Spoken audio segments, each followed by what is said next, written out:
Bukan mudah ya sebenarnya kehidupan ni. Kurus salah, gemuk pun salah, putih salah, gelap salah, semua sebut tak kena. Ya, saya rasa kita berdua juga dalam proses tumbesaran dalam proses menjadi dewasa dan matang ini, kita pernah melalui zaman-zaman yang akan ada juga pihak yang cuba untuk body shaming kita ataupun mencari kekurangan kita di mana-mana, sama dari segi perwatakan atau dari segi fizikal. Ya, tapi betul. itu boleh dikatakan lumrah kehidupan bermanusia.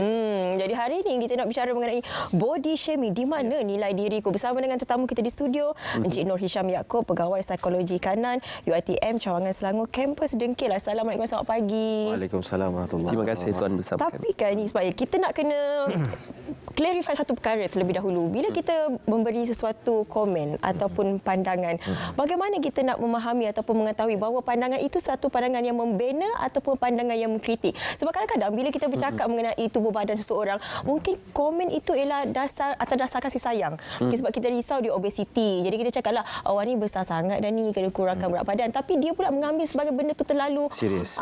Serius sangat, Tuan. Terima kasih atas ruang dan peluang. Yang pertama, soalan ini sangat bagus. Umumnya sekarang ni pada kacamata seorang tu persepsi dan juga soalan tu kadang-kadang dikaitkan pada definisi yang berbeza. Kalau bahasanya memang very directive untuk kata wow, macam dah gemuk sangat. Contoh, adakah soalan tu sesuai untuk ditanya pada orang yang jantinan berbeza? Kembali kita tanya pada diri kita lah. Yang kedua, kalau memang tujuan cakap tu hanya gurauan, hanya sekadar gurauan, hanya sekadar macam satu bersama kawan-kawan. Tapi again, persepsi di kalangan yang penerima itu juga berbeza. Adakah dia boleh membezakan antara itu adalah kawan-kawan dia punya cakap ataupun memang nak merendah-rendahkan dia. Itu nanti mungkin disebabkan yang beliau ni, mangsa ni mungkin selalu kena kritik, dihina ataupun dalam arti kata lain, dalam konteks ni adalah body shaming, mungkin dia lebih sensitif berbanding orang lain ketika menerima komen ataupun judge daripada orang lain tu. Itulah. Tapi Tuan, di sebalik woke culture yang kita ada dalam generasi Z pada ketika ini, ada satu bahagian di dunia itu dia stereotip. Contohnya kalau Korean, K-pop, dia sepesen aja mukanya kan. Kalau tidak sebegitu, sampai ada artis K-pop yang bunuh diri sebab tak sampai kepada standardnya itu. Tetapi di barat sudah tidak stereotip itu. Supermodel sudah ada yang XXL. Stereotip itu sudah berubah. Jadi di bahagian dunia mana yang perlu kita menjadikan sebagai satu bentuk, bukan rujukan, tetapi satu bentuk pemerhatian supaya kita boleh mengangkat satu self-esteem dalam kalangan masyarakat kita supaya menjadi diri kita sendiri, berbangga dengan diri kita sendiri dan menjadi manusia yang lebih baik. Pandangan peribadi saya lah ya.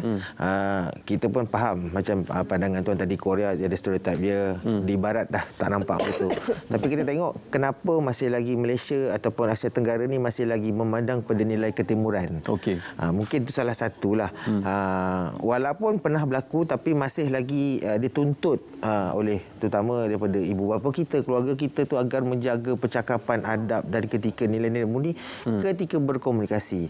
Dan menjadi satu dasar negara pun salah satunya. Sebab itulah kemungkinan besar bukan mengajak semua orang tu pindah ke Asia Tenggara, tapi sekurang-kurangnya adab dan yang diterapkan oleh banyak di sekitar Nusantara kita ni lebih pada saya lebih berdiplomasi lah untuk berbanding di negara-negara lain. Itulah bila kita menerima satu kritikan ataupun bila berada dalam satu situasi yang stres, maka kita akan memasang satu strategi yang dinamakan sebagai coping mechanism. Tapi sekiranya coping mechanism ini tidak diuruskan dengan betul, akhirnya kita dah lari daripada realitinya, sehingga kita tidak boleh menerima apa sahaja yang orang katakan, Tuan. Betul. Umumnya sekarang lah sebab sekarang ni terutama agak merisaukan apabila remaja-remaja, mungkin boleh betulkan statement saya lah sekiranya salah, dia lebih melihat ikon tu sebagai satu role model yang sangat tinggi.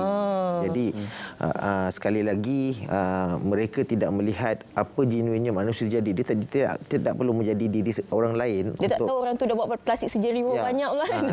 Dia tidak perlu sampai menjadi orang lain untuk dikagumi.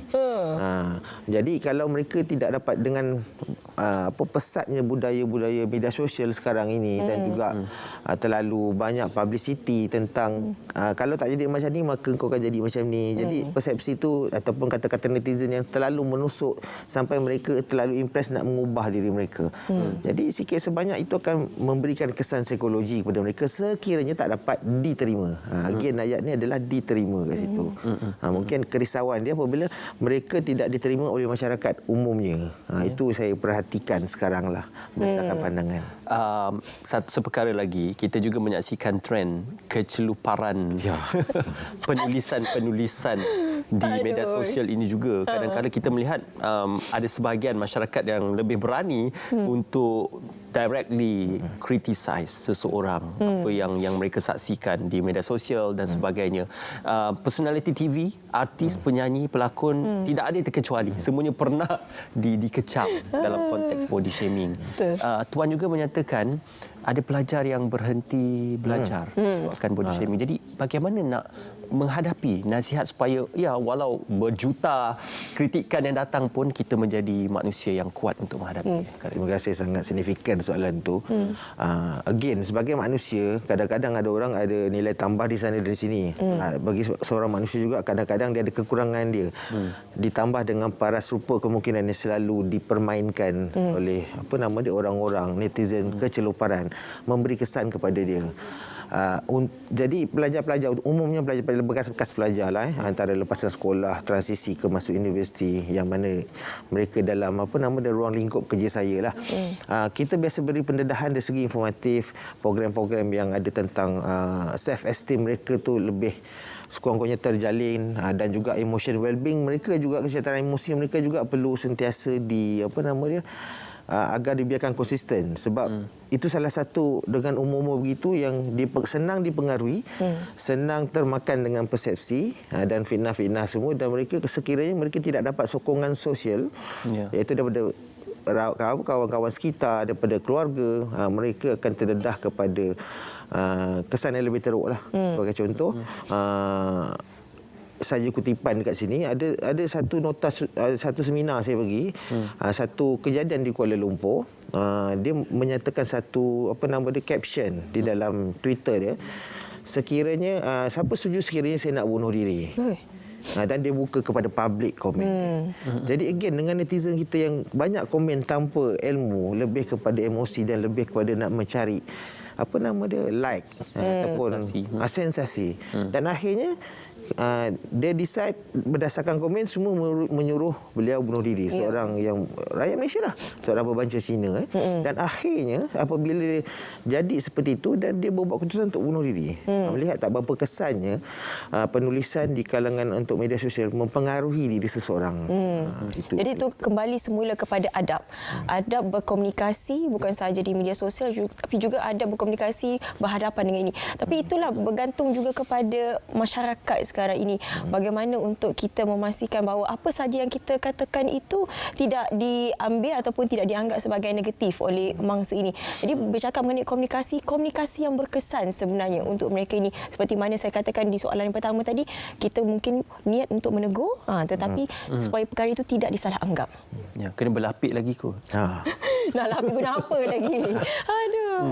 Kemungkinan macam inilah, apabila komunikasi berkesan, dia ada 2-3 cara lah.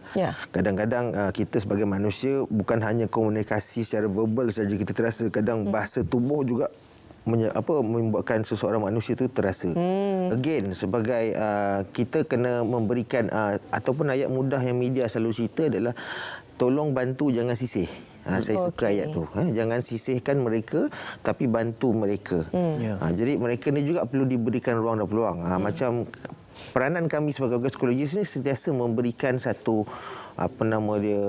program pembangunan informasi, program-program berbentuk development program untuk tidak membiaskan ataupun menyisihkan orang-orang yang mempunyai masalah body shaming. Dan mereka juga salah satunya mereka juga digalakkan sebab potensial mereka tu bukan hanya kekurangan mereka mungkin di situ.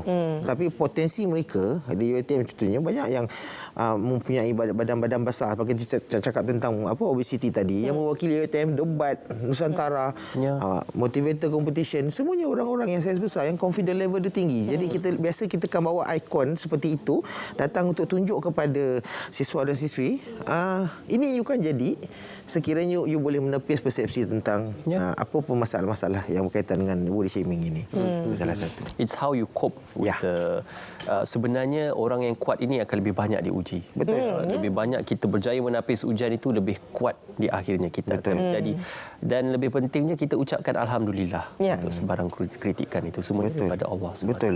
Jadi tuan, di akhirnya adalah remaja pada masa kini, zaman sudah berubah. Mungkin ada yang mengatakan remaja dan juga generasi Z pada masa kini dia lebih prone to problem ataupun emotional fatigue dan sebagainya. Jadi apa mungkin nasihat supaya kita tidak ada generasi yang bukan kita kata weak tetapi mudah terjejas disebabkan oleh perkara-perkara seperti ini, tuan. Terima kasih.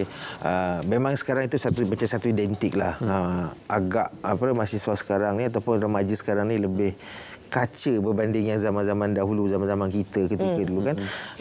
Pertama bukan kerana mungkin kerana salah satunya environment mereka lah. Yang kedua kerana cara mereka dididik dan mereka tidak diberi ruang untuk bercakap. Mungkin mereka lebih banyak meluahkan perasaan mereka tu di media sosial. Itu salah satunya. Yang di mana mereka membuat pada pandangan mereka dengan luahan di media sosial tu, dengan perhatian yang diberi yang kemungkinannya tak semua yang ikhlas dalam memberikan komen tu, mereka suka dengan tu berbanding dengan real situation. Pada pandangan saya, nasihat saya pada akhirnya berpijaklah di dunia nyata, sebab macam mana sekalipun dunia realiti ni adalah dunia yang sebenar, bukan dunia yang fantasi yang kita anggap ini satu dengan tak ada satu jaminan pun yang apabila kita berjaya di alam maya tapi kita berjaya di alam realiti juga. Semua berdasarkan pada effort kita. Dan pada akhirnya kita sebagai manusia saling menghormati sesama kita dan dengan harapan apabila kita berbaik kepada orang akan berbaik kepada kita. Terima kasih. Saya teringat lagu Christina Aguilera, You Are Beautiful No Matter What They Say. Itu satu motivasi. Betul, kan. Dan yang penting sekarang ni kita kena love ourselves. Betul. Jadi apa pun orang kata, kalau kita memang sayang dengan diri kita, kita boleh terima segala kelemahan dan juga kekurangan dalam diri kita ni. Jadi bak kata You are Ismail, beautiful no matter what they say. You are handsome, Ismail.